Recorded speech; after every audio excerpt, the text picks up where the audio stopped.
Hello दोस्तों, नमस्कार। मेरा नाम है शिवा और आप लोग देख रहे हैं शिवा क्लासेस यूट्यूब चैनल। ठीक है दोस्तों, जैसा कि दोस्तों आपको पता है कि जो है मेरा चैनल पर इस बार हम जो है जीएस का दूसरा क्लास लेकर के आए हैं दोस्तों। ठीक है, पीछे तो हमने काफ़ी जीएस की क्लास चलाई थी। ठीक है, लेकिन जो इस समय में जो है दूसरा हमारा वीडियो है और आप लोग इसको जो है ध्यान से देखिएगा। ठीक है, और क्वेश्चंस को समझिए और आंसर दीजिएगा। ठीक है, तो दोस्तों आपसे एक छोटी सी अनुरोध है कि पहले सरस्वती माता का दर्शन करिए। आपके सामने चित्र है और आगे बढ़ते हैं। ठीक है, चलिए तो हम आप आगे बढ़ते हैं। आप लोगों ने सरस्वती माता का दर्शन कर लिया होगा। आइए देखिए दोस्तों, आपसे जो है मोटिवेशनल के रूप में जो है शिवा क्लासेस ट्रिक के जो है आपसे अनुरोध करना चाह रहा है भाई कि आप लोग सपोर्ट करिए। ठीक है, चलिए अब आगे बढ़ते हैं। देखिए, शेर के साथ रहोगे तो वह जीवन में संघर्ष करना सिखाएगा, लेकिन अगर किसी गधे के साथ रहोगे तो हालातों से के सामने झुकना सिखाएगा। यदि दोस्तों आप किसी अच्छे इंसान के साथ रहोगे तो आपको अच्छा ही सिखाता है। ठीक है, चलिए आगे बढ़ते हैं। यह रहा आपका क्वेश्चन। कह रहा कि वर्ष 1526 में पानीपत का युद्ध बाबर और डैश के बीच लड़ा गया था। किसके बीच लड़ा गया था आपको बताना है। ठीक है, वर्ष 1526 में पानीपत का युद्ध बाबर और किसके बीच में लड़ा गया था आपको बताना है। तो दोस्तों जो हमारा आंसर होने वाला वो है इब्राहिम लोदी के बीच में लड़ा था। ठीक है, बाबर और इब्राहिम लोदी के बीच में। ठीक है, जो कि ऑप्शन नंबर रहा हमारा डी। ठीक है, आपको बताना है कि खालिस्तान दिया है व्यापारिक कंपनियों ने मुगल साम्राज्य के दौरान 1605 में भारत में मछलीपट्टनम में अपने ठिकाने स्थापित किए। ठीक है दोस्तों, कहाँ किए थे? अंग्रेज कौन किया था? अंग्रेज किए थे, फ्रांसीसी ने किए थे, पुर्तगाली ने किए थे या फिर डच। आपको बताना है इन चार ऑप्शन में से हमारा कौन सा ऑप्शन सही होने वाला है। ठीक है दोस्तों, आपको जो है 20 मिनट में एक सारा सेशन को ख़त्म करना है। ठीक है, चलिए तो मैं आपको बता देता हूँ दोस्तों, वो हैं डच। कौन थे दोस्तों? डच थे। ठीक है, जो कि ऑप्शन नंबर हमारा डी है। ठीक है, चलिए अब आपकी स्क्रीन पर हमारा अगला क्वेश्चन है कि आर्य समाज के संस्थापक कौन थे? आचार्य नरेंद्र देव, दयानंद सरस्वती, राजा राम मोहन राय, आचार्य विनोबा भावे। ठीक है दोस्तों, आपके पास चार ऑप्शन और बताना उत्तर। चलिए तो आपको बताना है इसका आंसर क्या होने वाला है। ठीक है, आज आर्य समाज के संस्थापक कौन थे? और गांधी जी अपना राजनीतिक गुरु किसे मानते थे? ठीक है दोस्तों, आपको इन दोनों का आंसर बताना है। ठीक है, आर्य समाज के संस्थापक कौन थे? तो थे हमारे जो है दयानंद सरस्वती जी ने जो है आर्य समाज की स्थापना की थी। ठीक है, और गांधी जी अपना राजनीतिक गुरु किसे मानते थे वो भी आपको बताना है। ठीक है, तो थे गोपाल कृष्ण गोखले। किन्हें मानते थे दोस्तों? गोपाल कृष्ण गोखले। ठीक है, चलिए अब हम आगे बढ़ते हैं। आपको बताना है भारत का संविधान दिवस कब मनाया जाता है? ठीक है, 26 जनवरी, 23 जून, 15 अगस्त या फिर 26 नवंबर को। ठीक है, आपको बताना है। चलिए आपको बताना भी है। ठीक है, कि भारत का संविधान दिवस कब मनाया जाता है। ठीक है, या फिर किस तारीख को आता है। ठीक है दोस्तों, दोनों सही है। तो हमारा होगा 26 नवंबर। ठीक है दोस्तों, 26 नवंबर को संविधान दिवस मनाया जाता है। चलिए आपको बताना है भारतीय संविधान में कितनी अनुसूचियाँ हैं। आपको बताना है कि भारतीय संविधान में जो है कुल कितनी अनुसूचियाँ हैं और भारतीय नागरिकता किसके द्वारा दी जाती है, ये भी आपको दोनों बताना है। ठीक है,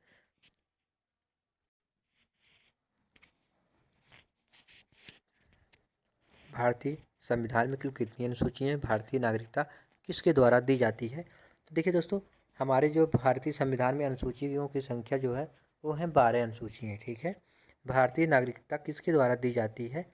तो वो है हमारे भारत के प्रधानमंत्री जी द्वारा। ठीक है, भारत के प्रधानमंत्री जी द्वारा जो है इन्हें दिया जाता है।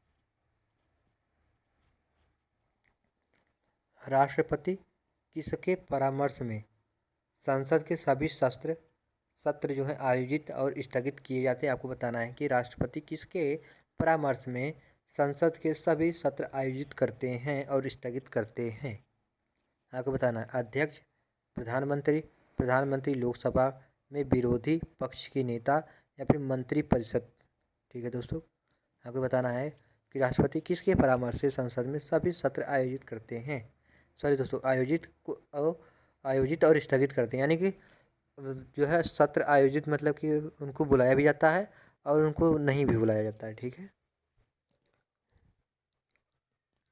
चलिए आपको बताना है। और बताना है लोकसभा अध्यक्ष अपना त्यागपत्र किससे संबोधित करते हैं। ठीक है, किसे संबोधित करते हैं। ठीक है, आपके दोनों को उत्तर बताना है आपको। ठीक है,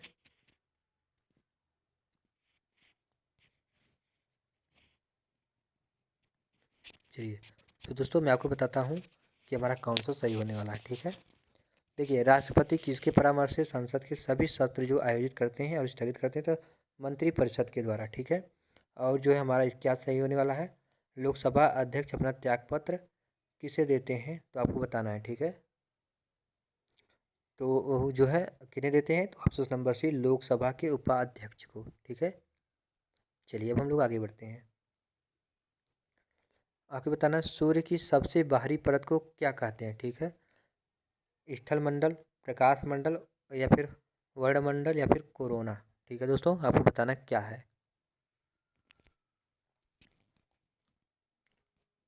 और आपको बताना दोनों गोलार्धों पर समान दिन या रात किस दिन में होता है। ठीक है, आपको बताना है।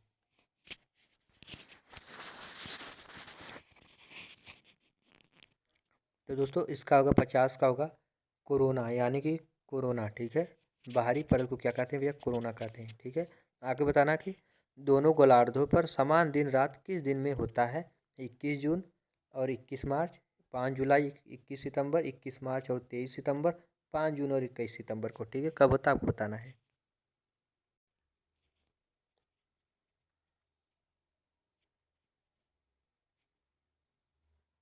आइए मैं आपको बताता हूँ, वो हमारा है जो है 21 मार्च और 21 सितंबर, सॉरी दोस्तों 21 मार्च और 23 सितंबर को। ठीक है, जो कि दोनों गोलार्धों पर समान दिन रात रहता है। ठीक है, चलिए अब आपको स्क्रीन पर हमारा अगला क्वेश्चन रहा, किस राज्य में सबसे लंबी तटरेखा है। आपको बताना तटरेखा सबसे लंबी है, आंध्र प्रदेश में, या फिर महाराष्ट्र के, गुजरात, या फिर कर्नाटक।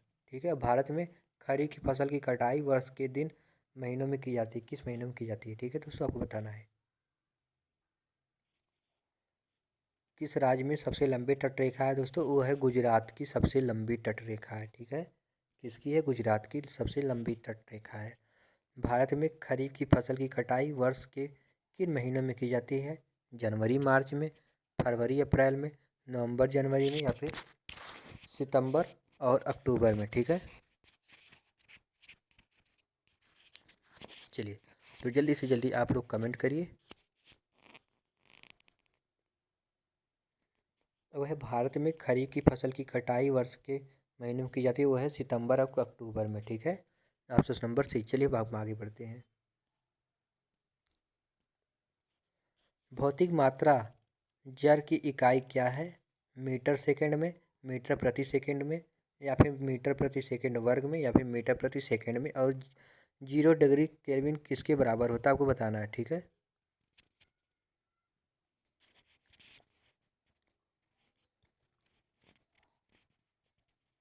चलिए तो मुझे उम्मीद होगा कि आप लोग इसका आंसर देख दिए होंगे। भौतिक मात्रा जड़ की इकाई क्या है, तो दोस्तों मीटर प्रति सेकंड घन। ठीक है, मीटर प्रति सेकंड घन। और 0 केल्विन किसके बराबर है दोस्तों, के किसके बराबर है, 273 डिग्री सेल्सियस, 0 डिग्री सेल्सियस, या फिर -273 डिग्री सेल्सियस, या फिर 100 डिग्री सेल्सियस। ठीक है, 0 डिग्री के किसके बराबर है, तो हमारा होने वाला ऑप्शन नंबर बी। ठीक है, -273 डिग्री सेल्सियस।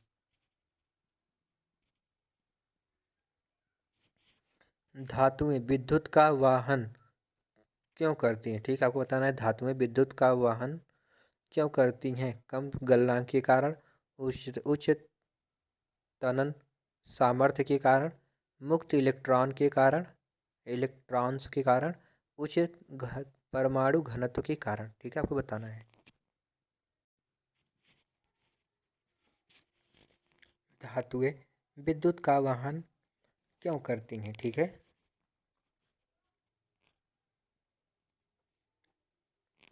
चलिए मैं आपको बता देता हूँ। मुक्त इलेक्ट्रॉन्स के कारण, ठीक है, मुक्त इलेक्ट्रॉन के कारण, ठीक है। चलिए अब हम आगे बढ़ते हैं। आपको बताना है कोशिकाओं के अध्ययन को क्या कहा जाता है? साइटोलॉजी, फिजियोलॉजी, सेस्लोलॉजी या फिर न्यूक्लियोलॉजी, ठीक है, न्यूक्लियोलॉजी। आपको बताना है कि गाजर का नारंगी रंग किसके कारण होता है? ठीक है,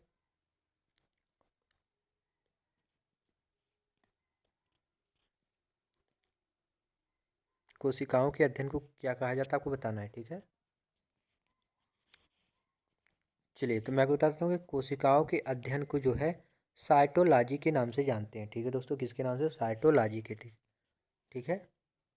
अब बताना आपको गाजर का नारंगी रंग किस वर्ण के कारण होता है? तो वह है दोस्तों कैरोटीन के कारण। किसके कारण? कैरोटीन के कारण। चलिए अब हम आगे बढ़ते हैं, ठीक है।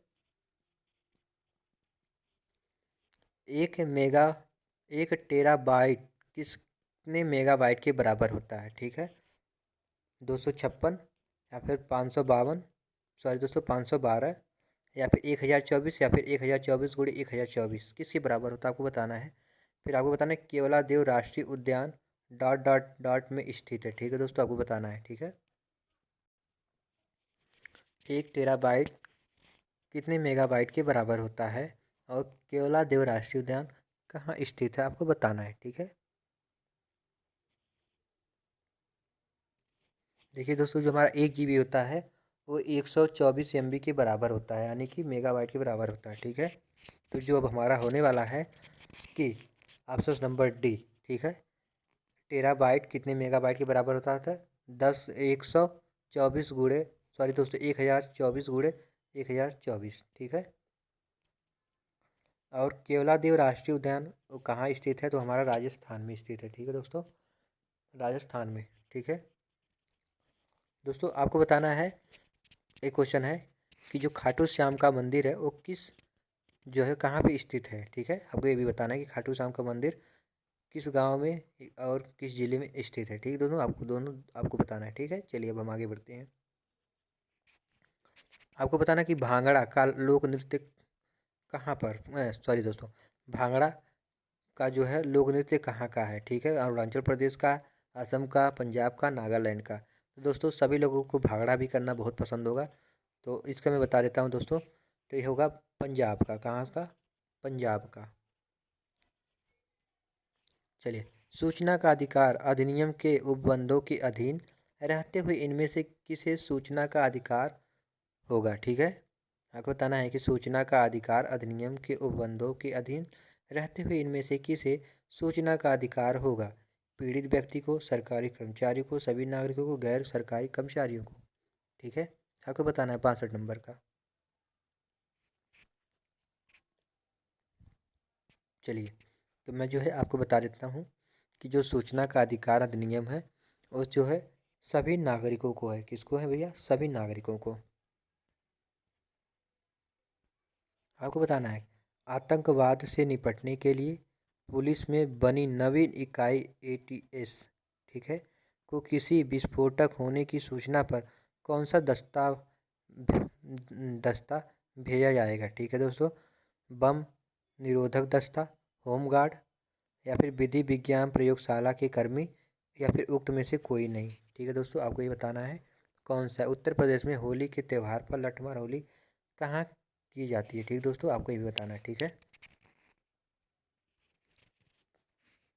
चलिए दोस्तों, आतंकवाद से निपटने के लिए पुलिस ने बनी नवीन इकाई ATM को किसी विस्फोटक होने की सूचना पर दस्तावेज भेजा जाएगा। दोस्तों दस्ता भेजा जाएगा, तो यदि दोस्तों कहीं पे बम वगैरह की जब सूचना मिलती है तो बम निरोधक दस्ता को भेजा जाता है, ठीक है। चलिए, उत्तर प्रदेश में होली के त्यौहार पर लठमार होली कहाँ की जाती है? दोस्तों बरसाना में खेली जाती है, ठीक है, लठमार होली, ठीक है।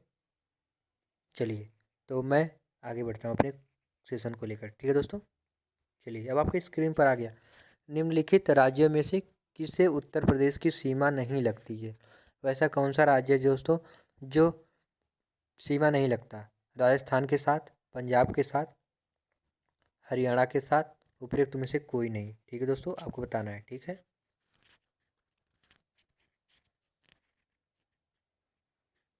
चलिए दोस्तों, तो इसका होगा उपयुक्त उपर्युक्त में से कोई नहीं, क्योंकि दोस्तों पंजाब और हरियाणा दोस्तों ये दोनों आपस में लगते हैं, लेकिन जो है राजस्थान जो है वो उसका क्या नाम है, मध्य प्रदेश के जो है लगता है। ठीक है, अब आपको बताना है, भारतीय दंड संहिता के अनुसार निम्नलिखित निष्कर्ष में से कौन सा सही होगा।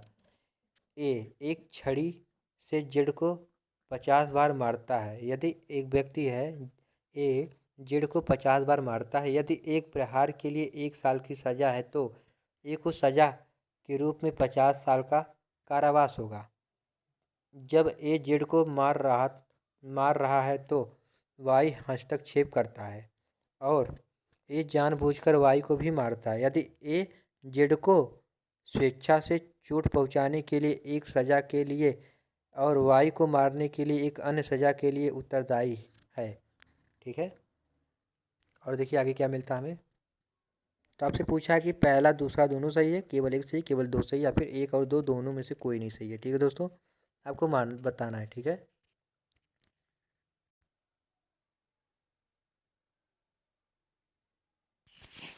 दोस्तों यहाँ पे एक मैंने गलत हो गया था दोस्तों, जो पंजाब के साथ जो है वो अपनी सीमा साझा नहीं लगाती है। ठीक है दोस्तों, बाकी सभी के साथ लगाती है। ठीक है,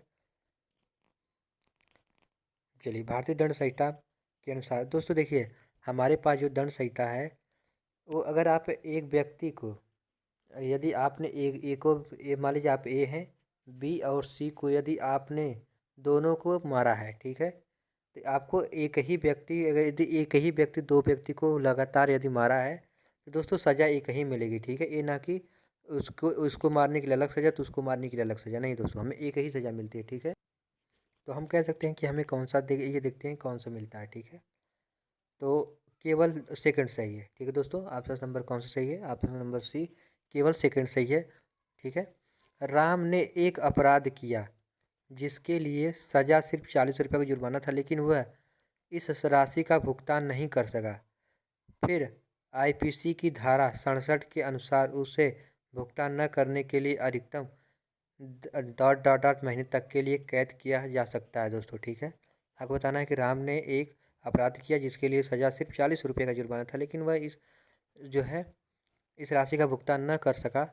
फिर आईपीसी की धारा 67 के तहत 67 के अनुसार उसे भुगतान न करने के लिए अधिकतम कितने महीने की सज़ा हो सकती है, आपको बताना है। 4, 2, 6, 1। ठीक है, चलिए, तो दोस्तों इसका आंसर है ऑप्शन नंबर जो है ए, 4 महीने की। ठीक है, चलिए, आपको बताना है कि आपसे जो पूछा जा रहा है क्या है। आपसे फिर पूछा जा रहा है 68 नंबर, डैश डैश ने वनवासी अनुसूची जनजातियों के वन अधिकारों को मान्यता दी और HDFCT लोगों को वन भूमि का अधिकार दिलाया। ठीक है, तो वन अधिकार की मान्यता अधिनियम, पर्यावरण संरक्षण अधिनियम, परिपूरक वनीकरण कोष अधिनियम, या फिर वन संरक्षण अधिनियम। ठीक है दोस्तों, आपको बताना है और बताना है ये जो यातायात का संकेत है हमें क्या दर्शा रहा है। ठीक है, आगे रास्ता खतरनाक है, ढलान है, और आगे रास्ते घुमावदार, आगे दो मोड़ है, धीरे चलिए। ठीक है, आपको बताना है। ठीक है, चलिए, तो दोस्तों 68 नंबर का मैं आपको आंसर दे देता हूँ। जो हमारा 68 नंबर का होने वाला ऑप्शन नंबर सी होने वाला है, प्रतिपूरक वनीकरण कोष अधिनियम। ठीक है, लेकिन दोस्तों आप लोग भी गाड़ी चलाए हैं तो आपको जो है उल्टा यान की तरह मिला होगा। ठीक है, तो वो एक ही बात कहता है कि आगे जो है रास्ते क्या हैं, घुमावदार हैं। ठीक है, चलिए आगे चलते हैं।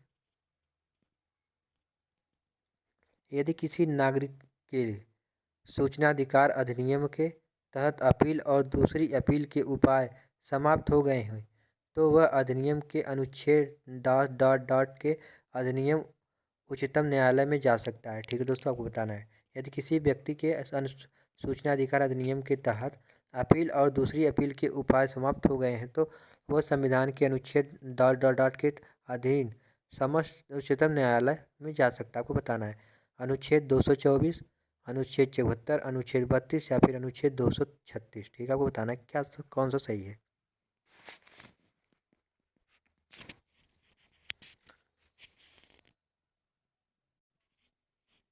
चलिए आपको बताना कि कौन सा किसके जो है न्यायालय जा सकता, कौन सा अनुच्छेद ऐसा है। ठीक है, चलिए तो दोस्तों मैं आपको इसका आंसर बता दूं। अनुच्छेद 32 के तहत वह न्यायालय में जा सकता है। निम्न में से किन पर जनजाति याचिका मामलों के रूप में विचार नहीं किया जाता है। ठीक है, मकान मालिक, किराएदार मामले, सेवा मामले और पेंशन और ग्रेच्युटी से संबंधित मामले, पारिवारिक पेंशन। ठीक है दोस्तों, आपको बताना है इनमें से कौन सा हमारा ऑप्शन सही है। ए बी सी तीनों सही है, मतलब दोस्तों कि गलत है, या फिर केवल ए गलत है, बी और सी दोनों गलत है, या फिर ए और सी, यानी कि इसमें से कौन सा सही ऑप्शन होने वाला है। तो दोस्तों निम्न में से किन पर जनजाति याचिका मामलों के रूप में विचार नहीं किया जाता है, तो है हमारा ऑप्शन नंबर ए और बी सी, यानी कि दोस्तों तीनों सही है। ठीक है, चलिए अब आपको बताना है तत्कालिक न्याय का अधिकार एक मौलिक अधिकार है जो जीवन के अधिकार के अंतर्गत आता है। यह मुख्य रूप से जनता द्वारा मुकदमेबाजी के बाद परिणाम के रूप में परिवर्तित हुआ। हुस्न आरा खातून बनाम बिहार राज्य, एमपी गुप्ता बनाम भारत संघ, या फिर बंधुआ मुक्ति मोर्चा बनाम भारत संघ, जनता के लिए नागरिकों द्वारा बनाम असम राज्य। ठीक है, आपको बताना है 72 नंबर का। चलिए तो मैं आपको बताता हूँ कि 72 नंबर का जो हमारा होने वाला है हुस्न आरा खातून बनाम बिहार राज्य के तहत। ठीक है, चलिए आपको बताना है कि 1983 में स्थापित डॉट डॉट डॉट के राजपत्र का देश में राज्य और केंद्र राज्यों के बीच संबंध और अधिकारों के असंतुलन को जांचना था और भारत के संविधान के ढांचे के भीतर परिवर्तन का सुझाव देना था। तो आपको बताना कौन सा था। राजा मंत्रा समिति, मल्होत्रा समिति, नरसिम्हन समिति, या फिर सरकारी आयोग। ठीक है, आपको बताना है कि 73 का कौन सा सही होने वाला है। चलिए आपको बताना है कि कौन सा सही होने वाला है। आइए तो मैं आपको इसका जो है आंसर देता हूँ कि 1983 में स्थापित डॉट डॉट के राजपत्र का जो है देश में राज्य और केंद्र मामलों के बीच संबंध और अधिकारों के संतुलन को जांचना था और भारत के संविधान के ढांचे के भीतर परिवर्तन का सुझाव देना था। तो हमारा था दोस्तों ऑप्शन नंबर सी, सरकारी आयोग के द्वारा। ठीक है, सरकारी आयोग के द्वारा आपको बताना है या भारतीय संविधान का अनुच्छेद 48। ठीक है, 48 भारत सरकार को अधिदेश देता है कि वह मादक द्रव्यों के सेवन पर रोक लगाएं, पर्यावरण की रक्षा और विकास करें, पिछड़े वर्गों के शैक्षणिक एवं आर्थिक हितों का संवर्धन करें, गाय एवं बछड़ों के वध पर रोक लगाए। ठीक है दोस्तों, आपको बताना है कि कौन सा होने वाला है। ठीक है, तो दोस्तों ये हमारा भारतीय संविधान का अनुच्छेद 48 भारत सरकार को यदि देता है कि वह गाय एवं बछड़ों के वध पर रोक लगाए। Option number D. ठीक है,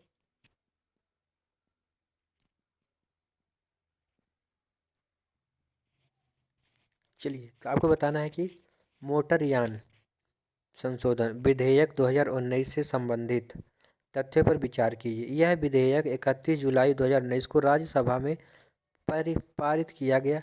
यह विधेयक मोटरयान अधिनियम 1988 में संशोधन हेतु पारित किया गया।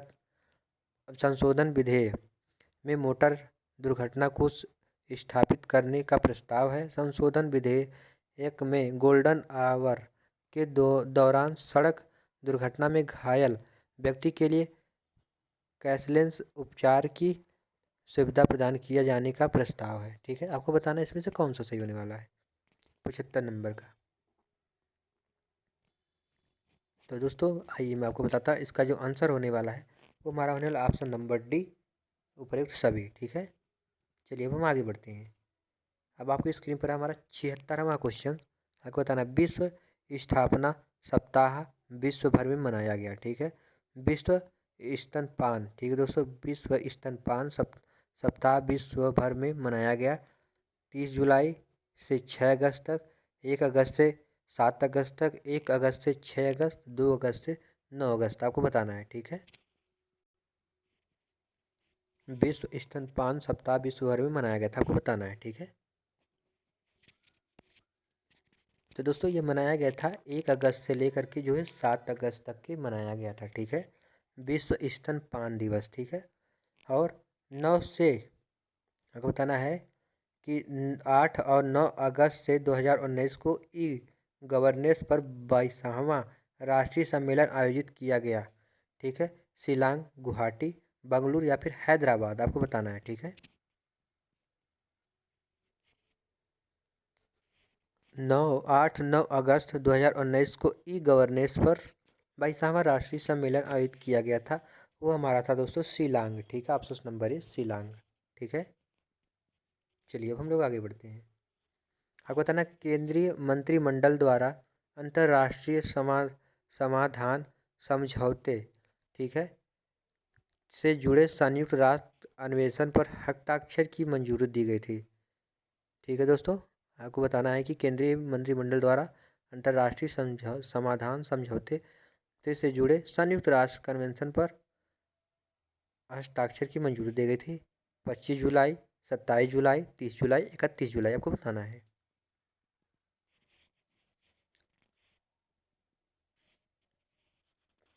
चलिए तो आपको इसका आंसर देना है, ठीक है। तो वो हमारा होगा कन्वेंशन पर हस्ताक्षर की मंजूरी दी गई थी, तो हमारी है ऑप्शन नंबर डी, ठीक है।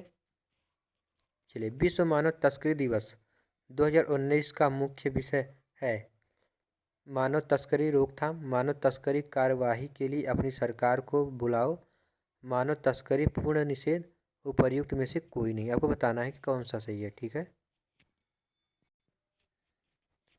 आपको बताना है विश्व मानव तस्करी दिवस 2019 का मुख्य विषय क्या है। मानव तस्करी रोकथाम, मानव तस्करी कार्यवाही के लिए अपनी सरकार को बुलाओ। हमारा दोस्तों ऑप्शन नंबर कौन सा होने वाला, ऑप्शन नंबर बी, मानव तस्करी कार्यवाही के लिए अपनी सरकार को बुलाओ, ठीक है। आइए हम अगला क्वेश्चन देखते हैं। हमारा अगला क्वेश्चन क्या है, उत्तराखंड मानव विकास रिपोर्ट 2019 से संबंधित तथ्यों पर विचार करें, ठीक है। Institute of human development Delhi के सहयोग से उत्तराखंड की प्रथम मानव विकास रिपोर्ट तैयार की गई है। मानव विकास सूचकांक में देहरादून पहले स्थान पर है। उत्तराखंड की जन्म पर जीवन प्रत्याशा 71.3 वर्ष है। जन्म पर सर्वाधिक जीवन प्रत्याशा जो देहरादून की है। उपयुक्त तथ्यों के आधार पर यह सही विकल्प का चयन करना है। केवल पहला सही है या फिर दोस्तों ऑप्शन नंबर पहला और दूसरा दोनों सही है, या फिर पहला दूसरा तीसरा तीनों सही, या फिर उपयुक्त में से सभी सही। आपको बताना है कौन सा इसमें सही है, ठीक है।